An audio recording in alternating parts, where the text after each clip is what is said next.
요즘 뉴스 들으면 참 첫 번째 드는 생각이 뭡니까? 저는 그냥 답답하다는 마음인 거예요.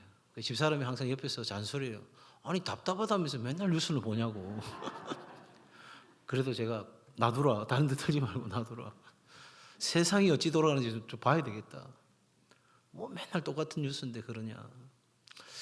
정치, 경제, 사회 뭐 어느 것 하나 답답하지 않는 일이 없고 우리 개인적인 삶을 보더라도 너무너무 많이 힘이 들고 어려운 것이 현실입니다. 지금 이렇게 다 나와 있어도 마음이 어떤 삶의 무게를 안고 있는지 우리 다 모르죠. 특별히 여러분 우리 인생 가운데 내가 생각했고 내가 최선을 다해 준비했고 그래서 이건 정말 하나님 앞에 기도도 했고 그래서 하나님이 나를 도와주신다는 확신도 있고 그런 마음이 있어서 달려갔는데 여지없이 실패를 맛보는 겁니다. 아니 성공해야 당연한 일이 안 되는 겁니다. 내가 아무리 생각하고 돌아봐도 뭐가 잘못됐는지 모를 만큼 나는 그렇게 나름대로 다 최선을 다했는데 왜 이런 인생이 내게 찾아오는지 도무지 이해되지 않는 상황을 맞이합니다. 작년 한 해 우리나라에서 하루에 자살하는 사람이 36명, 거의 40명이 육박하는 상황입니다. 이 통계는 사실 몇 년치 그대로 유지하고 있어요. 이런 통계는 유지 안 해도 되는데 이런 것까지 유지하고 있는지 OECD 국가 가운데 자살률 1위라는 건 익히 알고들 있으신 내용인 거예요. 그런데 더 마음 아픈 건 물론 우리 어르신들, 노인들의 자살률이 올라가는 것도 너무너무 고통스러운데 이런 통계치가 발표되면서 가히 마음에 특히 세상을 섬기는 교회로서의 역할을 고민하는 저한테는 너무너무 마음에 심적으로 부담이 오는 게 뭐냐면 10대에서 30대 사이에 있는 젊은 세대의 자살률이 높아졌다는 겁니다. 죽을 만큼 도전하면 그래도 살아볼 만한 게 세상이고 인생인데 왜 그런 선택을 했을까? 너무너무 마음 안타까운 거죠. 자, 여러분, 이런 여러 세상적인 이야기를 하지 않더라도 우리 개인에게 있어서 그런 답답한 상황들, 절벽을 마주 대하는 것 같은 도무지 방법이 보이지 않는 그런 상황들은 언제든지 찾아올 수 있지 않겠습니까? 그랬을 때 우리가 어떻게 이 세상을 살아가고 또 살아내야 되는지 오늘 이 아침에는 그 부분을 좀 이야기를 나누고자 합니다. 오늘 본문 우리가 읽었는데 사실 이 본문은 19장부터 시작이 되고 있습니다. 어떤 내용이냐면 여러분 정말 영화로 만들어져도 삼류 중에 삼류 정말 좀 지저분하고 너무 충격적인 그런 스토리가 19장에 나와요. 한 레위인의 첩이 베냐민 족속의 기브아라는 사람들, 기브아족 사람들에 의해서 그 불량배들에 의해서 강간을 당하고 죽임을 당하는 일이 생깁니다. 이런 상황이 되니까 레위인이 도저히 참을 수가 없는 거예요. 그래서 그 시체를 12조각 내어서 각 족속에게 보냅니다. 여러분 그 시체를 받아든 모든 이스라엘의 족속들이 베냐민 족속을 제외하고 나머지 족속들이 어떻게 이런 일이 있을 수 있느냐. 우리가 애굽에서 나와서 그 광야 40년을 거쳐서 이 가나안을 정복해서 이 땅을 우리가 유업으로 물려받은 이 시간까지 이런 일은 듣지도 보지도 경험하지도 못한 일이다. 어떻게 하나님을 섬기는 이 백성 가운데서 이런 일이 있을 수 있단 말인가. 그렇게 통분하면서 사람들이 미스바로 모인 이야기가 바로 이 19장, 20장으로 이어지고 있는 내용입니다. 자, 이런 상황에서 여러분, 이들은 어떤 결정을 내립니까? 적어도 이제 우리가 이 일어난 문제를 해결하기 위해서 모이자는 것입니다. 얼마든지 자기 편한 대로 살 수 있는데 그래도 우리 공동체 안에 일어난 일이니까 이 문제를 해결하기 위해서 모이자. 그래서 문제 해결에 대한 헌신의 마음이 있었습니다. 또 그들에게는 앞서 말씀드린 것처럼 있을 수 없는 일이 일어났기 때문에 거룩한 분노가 일어나고 거기에 대한 열정이 일어난 겁니다. 그래서 이 문제를 해결하기까지는 우리 한 명도 집으로 돌아가지 말고 반드시 이 문제를 해결하고 가자. 그렇게 되었습니다. 또 그뿐만이 아닙니다. 그들이 이제 이 문제를 해결하기 위해서 연합이 되어졌습니다. 사사기의 가장 중요한 이스라엘 백성들의 특징은 자기 소견에 옳은 대로 행하던 사람이었어요. 그러니까 하나님의 뜻과 상관없이 자기 소견에 옳은 대로 행하던 사람들이 이 충격적인 사건 앞에서 이제 우리가 연합하여서 이 문제를 해결하자는 거예요. 그러면서 이 베냐민 족속에게 사신을 보냅니다. 그러면서 이 문제를 해결할 수 있는 방도, 전략을 세웁니다. 문제를 해결할 수 있는 지혜를 모은 것이죠.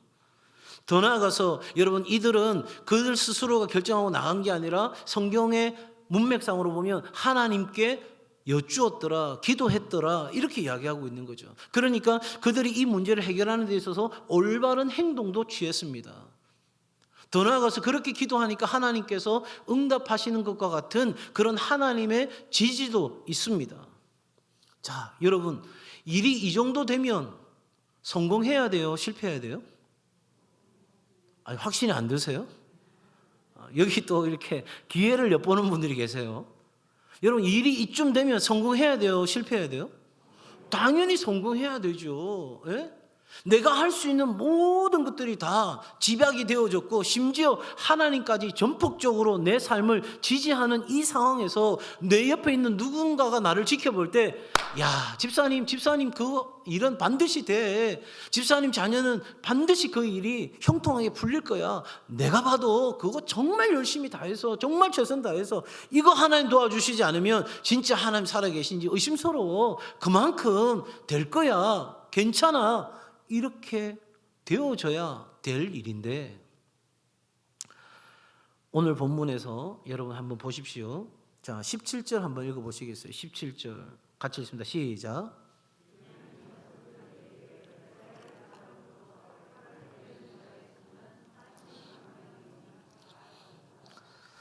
자, 칼을 빼는 자, 전쟁을 치를 수 있는 용사, 그러니까 전사라고 이야기하죠. 그러니까 굉장히 어설픈 병사 말고 정말 전쟁에 능할 수 있는 그런 전사가 40만 명이에요. 그런데 이스라엘 백성들이 20장에서도 보면 이 사람들 중에서 10분의 1을 데리고 일들을 하게 되거든요. 그러니까 10절에 보니까 이스라엘 사람들이 나가서 베냐민과 함께 싸우는 일을 위해서 40만 명 중에서 4만 명, 10분의 1 되는 4만 명이 이 전쟁에 참전을 하게 됩니다.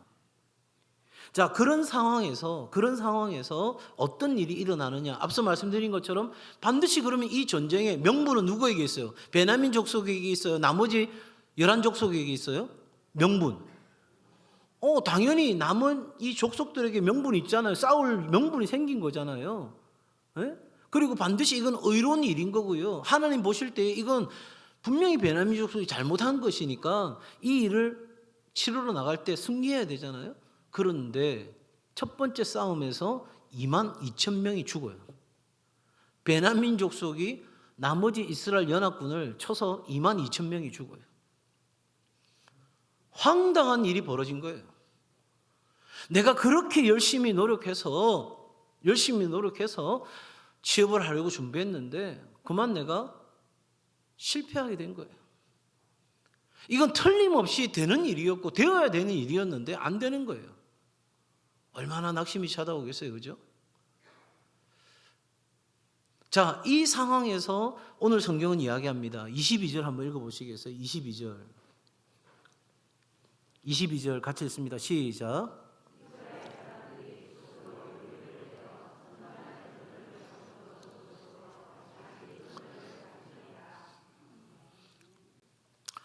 아마도 이렇게 생각하지 않았겠어요? 야, 이게 뭐야 이게? 야, 뭔가 이게 좀 잘못됐는가 보다. 자, 이럴 때가 아니다. 우리가 다시 용기를 내어서 한번 나가보자. 분명히 하나님께서 우리를 도와주신다 했고 우리가 이렇게 의로운 뜻을 가지고 모였는데 어떻게 이런 일이 있을 수 있냐. 다시 용기를 갖고 한번 해보자 하고 갔는데 어떻게 됐을까요? 뒤에 보니까 여러분 18,000명이 또 죽게 되는 거예요. 자, 여기서 질문 나갑니다. 22,000명 첫 번째 죽었어요? 두 번째 18,000명 죽었어요? 몇 명 죽었어요? 처음에 전쟁하러 몇 명 나갔다고요? 예, 전쟁하러 나간 4만 명이 다 죽었어요. 여러분 22,000명 죽었을 때만 해도 18,000명이 있으니까 이 18,000명 가지고 300용사로도 어떻게 이길 수도 있는 이런 전쟁에서 우리가 능히 이길 수 있다는 생각 갖고 갈 수 있잖아요. 그죠? 그런데 다 잃었어요. 이제 방법이 있어요, 없어요? 없어요, 여러분. 그냥 내 앞에 딱 그냥 절벽이 놓여 있는 거예요. 어디 들어갈 수 있는 틈도 보이지 않아요. 구멍도 보이지 않아요. 밀어가지고 넘어뜨릴 수 있는 수준도 아니에요. 이건 정말 그냥 숨이 딱 막히는 상황인 거예요. 자, 이것을 가리켜서 저는 절망의 자리라고 이야기하는 거예요. 굳이 절망이라 붙이지 않아도 우리 인생의 고통의 자리, 내가 생각한 대로 되지 않아서 더 이상 내가 어찌 할 바를 모르는 그런 상황들이 우리 앞에 놓여 있다 이 말입니다. 그런데 여기서 중요한 결론적인 이야기는 이 절망의 자리에 희망 되신 하나님이 우리 가운데 반드시 찾아오신다는 거예요. 믿으시면 아멘. 다시 한번 믿으시면 아멘. 여러분, 우리에게 이 확고한 믿음이 필요한 거예요. 이 절망의 자리에 희망 되신 하나님이 반드시 찾아오시는데, 여러분, 중요한 것은 이 절망에 있는 우리를 그냥 건져서 희망의 자리로 탁 옮기시는 게 아니라 이 찾아오는 과정 속에 이 절망의 자리에서 벌어져 있는 이 틈 사이에 우리가 절망에서 희망으로 가는 길을 찾아야 된다는 거죠. 여러분, 이게 하나님이 우리를 위해서 희망으로 찾아오시는데 한 걸음 오고 난 뒤에 우리에게 99걸음을 걸어오라 이야기하시는 것이 아니라 이미 99걸음을 걸어오신 거예요. 이제 마지막 이 한 걸음을 걸어가는 데 있어서 절망의 자리에서 우리가 길을 찾아야 된다는 거죠. 오늘 그런 이 본문의 말씀 속에서 이 절망 속에서 희망의 자리로 가는 그 길찾기를 해보자는 거예요. 자, 첫 번째 여러분 생각할 것은 우리의 삶에 그런 절망이 앞에 놓여졌을 때 정말 한숨밖에 나오지 않는 아무런 대책이 보이지 않는 숨이 막히는 그 상황에 맞닥뜨렸다면 첫 번째 그 절망의 근본적인 원인을 반드시 찾아내어야 한다는 거예요. 여러분, 속에 깊이 썩어 문드러져 가고 있는데 그때그만 여러분 빨간 약 칠한다고 해서 되는 문제가 아닌 거죠. 제가 고등학교 때 발가락이 너무너무 아픈 거예요. 엄지발가락이. 처음에는 조금 신발 신을 때마다 찌르는 거여서 괜찮았어요. 그런데 점점 아픈데 보니까 이제 붓기 시작하고 염증이 생기고 고름이 막 나오기 시작하는 거예요. 저 혼자 걱정을 했어요. 야, 이거 이러다가 엄지발가락 자르는 거 아닐까 막. 그러가 막 고민을 하고 막 이제 있는데 제 친구 중에 저보다 덩치가 2배 더 큰 친구가 하나 있어요. 창호야, 한번 보자. 됐다, 내가 진짜 너무 아프다 이거. 발가락 내 잘라야 될지도 모른다. 이러면서 막 그러고 있는데 한번 보자 그래. 보자 하더니 이제 집게 있죠, 핀셋 같은 걸로 딱 보더니 아프다 하는데 그 엄지발가락 발톱 사이를 탁 뒤집는데 보니까 발톱을 잘못 깎아가지고요, 이렇게 끄트머리가 좁비하게 돼가지고 그게 살을 자꾸 파고 들어갔던 거예요. 야, 이 자스가 발가락 자를 게 아니고 발톱을 잘라라. 뭐라고? 발을 안 자르고 발톱 자르면 된다고? 가만히 있어 봐라. 그러더니 발톱 끄트머리를 탁 잘라주는 거예요. 그러더니 며칠 지나니까 다 사라지고 깨끗하게 치료가 된 거예요. 여러분, 제가 그 발톱이 속살을 파고든다는 거 모르고 그냥 겉으로 드러나는 거 보고 거기다가 막 아까진기 바르고 마데컷을 바르고 막 붕대 감고 혼자서 막 별짓을 다 했던 거예요. 여러분, 우리 인생에 그 절망의 자리가 찾아올 때 첫 번째 해야 될 것은 그 원인을 정확하게 밝혀내는 거예요. 우리는 그 문제가 커져 보여서 겉으로 드러난 게 단 줄 알고 거기에 막 전전긍긍하는데 그거 아니에요. 자, 그러면 오늘 이 본문에서 우리는 질문이 필요한 거죠. 어떤 질문입니까? 분명히 이스라엘 백성들이 여호와께 물었거든요. 베냐민 족속과 전쟁을 할까요? 그러니 하나님께서 유다가 선봉에 서라 이렇게 말씀도 하셨고 했다고 기록되어 있는데 도대체 이 기도는 뭐고 이스라엘의 실패는 뭔가 도무지 이해가 안 되는 거예요. 왜? 기도하면 하나님 응답하시고 하나님이 우리의 기도를 들으시고 하나님의 백성을 인도하고 보호하신다는 것이 하나님의 약속이고 그 하나님의 약속을 믿고 있는 우리 편에서는 이게 이해가 되지 않는 거예요. 그런데 여러분, 이스라엘의 마지막 전쟁에 올라가는 그 지점에서 보게 되면 이들의 문제의 원인이 정확하게 밝혀집니다. 특별히 오늘 이스라엘 백성들의 실패의 원인은 잘못된 기도로부터 시작된 것입니다. 자, 여러분, 전쟁은 누구에게 속한 것입니까? 하나님께 속한 것이었습니다. 더군다나 지금 형제와 전쟁을 벌여야 될 상황입니다. 여러분, 마지막 그 두 번의 실패를 거치고 마지막 이제 하나님 앞에 올라갈 때는 정말 모든 것을 내려놓고 하나님 앞에 나아가서 이 전쟁을 할까요 말까요 라고 묻는데 처음부터 물었어야 되는 거죠. 처음에 내 한 걸음을 내딛기 전에 하나님 이 일을 해야 합니까? 내가 그렇게 하는 것이 옳은 것입니까? 하나님 어떻게 하는 것이 맞습니까? 하나님 내 입술의 말을 주장하시고 내 걸음을 인도하여 주시기를 하나님 철저하게 내가 주의 응답받고 나아가기를 원합니다. 그렇게 가도 되는데 이스라엘 백성들 어떻게 생각했어요? 이게 옳은 거니까, 이게 하나님께서 기뻐하실 거니까, 그리고 이 전쟁은 하나님께서 우리에게 허락하신 것이니까. 누구 생각이에요? 내 생각인 거예요. 내 생각. 그냥 내 생각을 하나님께 기도한 것으로 그냥 엎은 거예요. 엎은 거. 자, 보세요. 베냐민 족속과 전쟁을 할까요? 물을 때 하나님께서 유다가 선봉에 서라 했는데 사실 이거 기도 응답이라기보다는 가나안 정복 전쟁 때 이미 유다는 항상 전쟁에 선봉에 섰던 족속이에요. 그러니까 뭘 말하는 거예요? 그들의 기도는 가히 형식적이었다는 거예요. 여러분, 우리가 이럴 때가 너무 많은 거예요. 인생의 본질의 문제는 저 깊은 곳에 있는데 그건 내버려 두고 제가 속살을 파고드는 그 조그마한 가시 같은 발톱은 내버려 두고 겉의 것만 계속 해결하겠다고 애를 쓰다가 점점 악화되어져 가는 것처럼 우리 인생이 그렇게 되어져 간다는 거죠. 여러분, 적어도 우리의 삶에 있어서 근본적 원인이 무엇인지를 정확하게 깨뜨려 볼 수 있는 삶이 필요한데 그렇게 되기 위해서는 뭐가 필요할까요? 여러분, 병원에 가면 의사가 되죠? 왜 그래요?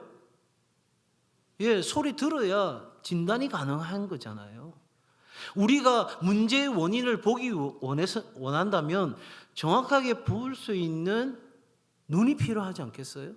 그 눈은 우리의 육신의 눈이 아니고 이 말씀으로, 이 말씀 안에서 변화된 눈으로 갖게 되는 바로 영안이 열어져야 우리 삶의 본질적 문제가 보인단 말이에요. 그러니 하나님 말씀 가운데로 나아가면 나아갈수록 그 말씀이 나로 하여금 깨닫게 하고 그 깨달은 말씀이 내 안에 내 삶을 볼 수 있는 하나의 프레임이 되어지고 그 프레임으로 내 삶을 보게 되는 순간 내가 지금까지 보지 못했던 진짜 내 삶의 원인이 보여지고 차단되어지는 역사가 일어나는 거예요. 그러니 절망에 부딪히면 부딪힐수록 하나님께로부터 멀어지는 게 아니라 내 문제 해결하겠다고 하나님께 등 돌리고 세상을 향해서 그렇게 부단히 노력해서 22,000명 읽고 18,000명 읽고 모든 거 다 읽고 난 뒤에 어찌할까요? 돌아설 게 아니라 한 번의 실패가 찾아오거든 납작 엎드려서 하나님의 관점으로 내 삶을 볼 수 있는 눈을 열어달라고 하나님 앞에 나아가는, 그래서 말씀에 비추어서 하나님의 뜻에 비추어서 내 삶을 철저하게 분석하는 작업이 우리 가운데 있어야 우리는 이 절망에서 희망으로 가는 길을 찾을 수 있다는 거예요.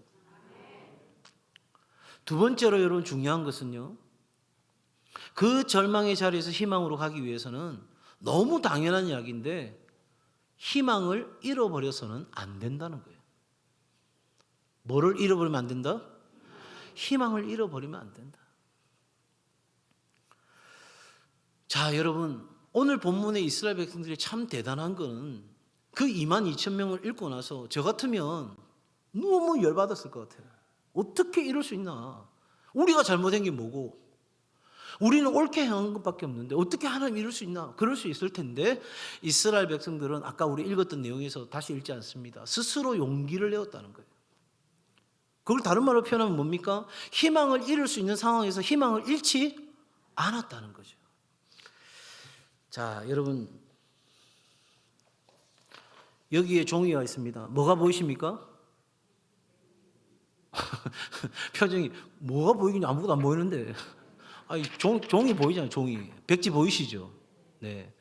여기 제가 점 하나를 찍겠습니다. 자, 뭐가 보이십니까? 점만 보이십니까? 아, 역시. 여러분, 우리의 삶에 펼쳐져 있는 문제라고 하는 것은 이 점과 같은 거예요. 근데 여러분, 그냥 가만히 있을 때는 아무 상관없었는데 점이 하나 딱 찍히고 나니까 그 넓은 백지에서 뭐가 보여요? 점이 보이는 거예요. 여러분, 이 점이 보이고 그 점에서 우리의 눈이 고정되어 있는 그 순간 우리는 절망의 자리에서 절대 벗어날 수 없어요. 제가 단언하건대 여러분, 내 인생의 점과 같은 문제에 내가 집중하는 순간 우리는 절대 희망을 가질 수가 없어요. 여러분, 어떻게 희망할 수 없는 자리에서 희망할 수 있습니까? 그것은 점이 아니라 그 점보다 훨씬 큰 백지를 볼 수 있어야 우리는 절망하지 아니하고 여전히 희망할 수 있게 되는 것입니다. 점이 하나가 아니라 수많은 점이 내 인생에 찍힌다 할지라도 그보다 더 큰 하나님의 은혜의 백지를 볼 수 있을 때 우리는 오늘도 여전히 하나님 앞에 새로운 기대를 가지고 나아갈 수 있는 힘을 얻게 되는 것입니다. 사랑하는 성도 여러분, 우리가 코로나에 집중되는 순간 아무것도 보이지도 들리지도 않는 거예요.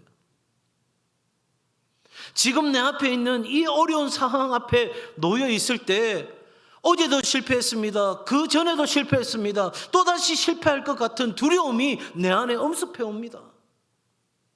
누군들 취업하고 싶지 않겠습니까? 누구도 행복한 가정 이루고 싶지 않겠습니까? 누구도 살만한 집에 살고 싶지 않겠습니까? 누구도 건강하게 그렇게 넉넉히 세상을 힘있게 살고 싶지 않겠습니까? 그런데 내 앞에 이 절망이 놓여 있을 때 우리는 내 삶의 문제에 온통 빠져서 그것밖에 보이지 않으니 감사도 잃어버리고 기쁨도 잃어버리고 감격도 잃어버리고 오늘을 살아갈 희망도 잃어버린 채 죽지 못해 산다는 이야기가 나올 수밖에 없는 거죠.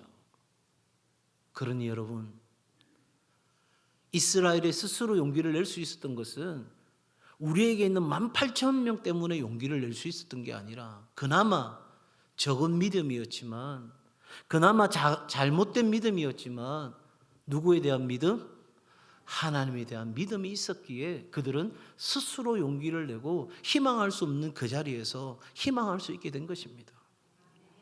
저는 여러분에게 문제를 무시하고 피해가라고 이야기 드리는 게 아니에요. 그 문제를 맞닥뜨릴 수 있는 힘은 정말 백지 같은 그 넓은 하나님의 사랑의 마음을 내가 깨닫는 순간 문제는 올 것이 온 거구나 하는 생각을 하게 되는 거예요. 그러면서 우리는 하나님 약속을 떠올리는 거죠. 왜? 감당하지 못할 시험을 주시는 일이 없다는 것이죠. 그리고 사방으로 우겨쌈을 당하여도 막히지 아니하는 것은 천정이 뚫려 있는 거예요. 그러니 내가 하나님을 믿는 한, 하나님이 나와 함께 하시는 한 나는 절대 망하지 않는다는 믿음 가지고 우리가 그 절망의 자리를 견디고 버티고 부딪히고 맞서 싸우고 들이받고 그렇게 나아가면 그 다음의 날들이 우리 가운데 찾아오는 거죠. 마지막으로 여러분, 이 절망의 자리에서 길을 찾는 중요한 것은 내가 지금까지 의지했던 내 자원들을 내려놓는 거예요. 여러분, 전쟁에서 이기려면 빨리 더 많은 군사를 데리고 와야 되잖아요. 그런데 이스라엘 백성들 뭐 하고 있어요 지금? 자, 보실까요? 26절 한번 읽겠습니다. 26절 시작.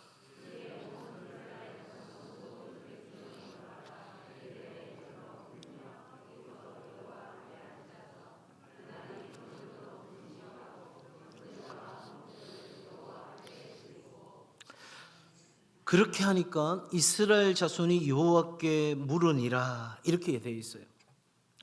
여러분 생각해 보세요. 지금 전쟁을 치러야 되는 상황에서 4만 명이 다 죽었어요. 그러면 빨리 데려가서 전쟁에 치를 수 있는 40만 명이 기다리고 있잖아요. 그러니까 빨리 사람들 데리고 와서 이 전쟁을 치러야 되는데 이스라엘 백성들이 두 번의 그 큰 실패를 경험하고 난 뒤에 깨달은 거예요.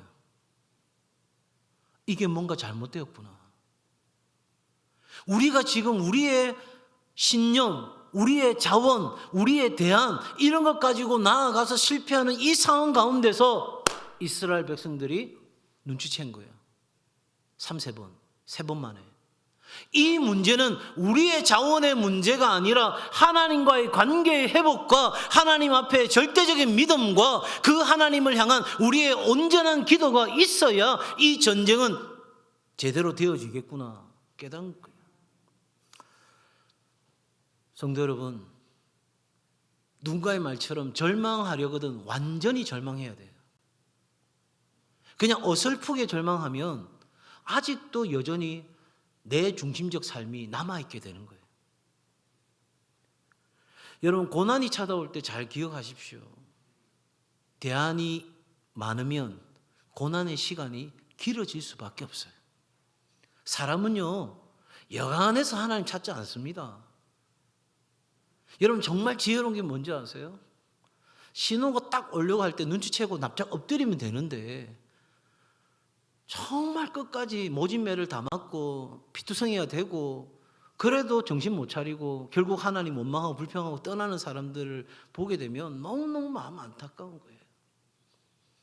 그 순간 그냥 엎드리면 되는데 왜요? 하나님은 우리에게 뭘 가르쳐주고 싶으신 거예요? 하나님의 뜻을 가르쳐주고 싶으신 거예요. 우리를 향한 하나님의 생각을 가르쳐주고 싶으신 거예요. 이미 하나님께는 답이 있어요. 이미 하나님께는 그 모든 마스터키를 하나님 갖고 계세요. 하나님 앞에 여러분 불안해하지 마십시오. 내가 모른다고 하나님도 모를 것처럼 하나님도 알 수 없는 것처럼 하나님도 어쩔 수 없잖아요. 이렇게 여러분 생각하면 그건 하나님의 이름을 망령되이 일컫는 것입니다. 여러분 절망하십니까? 절망의 자리에 있습니까? 완전하게 절망하셔서 내 연약한 무릎을 꿇고 내 피곤한 손을 주께 내어들고 하나님 나를 긍휼히 여겨달라 기도하는 그 기도가 하나님 앞에 드려질 수 있는 삶이 저와 여러분에게 가장 복된 삶인 줄로 믿습니다. 여러분 그럴 때 우리 인생에 희망의 자리로 가는 길이 열리는 거예요. 하나님께서 말씀하십니다. 여러분 보십시오. 28절 여호와께서 이르시되 올라가라 내일은 내가 그를 내 손에 넘겨주리라. 믿으시면 아멘. 한번 따라합시다. 내일은 다릅니다. 한 번 더 내일은 하나님이 도와주십니다. 믿으시면 아멘. 예, 오늘까지 절망했습니다. 오늘까지 자빠졌습니다. 오늘까지 안 된다고 생각하고 자포자기했습니다. 그런데 내가 그래도 나를 아시는 하나님, 내 삶을 돌보시는 하나님, 나에게 역사하시는 그 하나님 믿고 오늘 하나님 앞에 나아감으로 끊어졌던 하나님과의 관계가 회복되어지고 그래서 그 회복된 관계 안에서 하나님 앞에 믿음을 가지고 하나님이 하시면 모든 것을 다 잃은 이 순간에도 내 삶에 새로운 역사가 일어날 수 있다는, 누구든지 그리스도 안에 있으면 새로운 피조물이라 이전 것은 지나갔으니 보라 새 것이 되었도다. 그 새로운 내일의 역사가 일어날 수 있다는 걸 믿고 하나님 앞에 전폭적으로 기도하고 엎드리면 내일은 다르다는 거예요. 내일은요 하나님이 우리를 도와주시는데 우리를 도울 수 있는 사람들을 보내어 주시는 거예요. 삼손도 보내어 주시고 입다도 보내어 주시고 우리에게 필요한 대로 사무엘도 보내어 주시고 모든 일들을 행하실 수 있는 사람들을 붙여서 환경을 열어서라도 하나님은 그 일을 하심으로 우리를 통해서 하나님의 선과 영광을 이루시는 자리로 우리를 반드시 나아가게 하시는 거예요. 정말 하나님 멋진 하나님이세요. 성도 여러분, 절망하십니까? 내 생각대로 되어지지 않는 일의 한복판에 있습니까?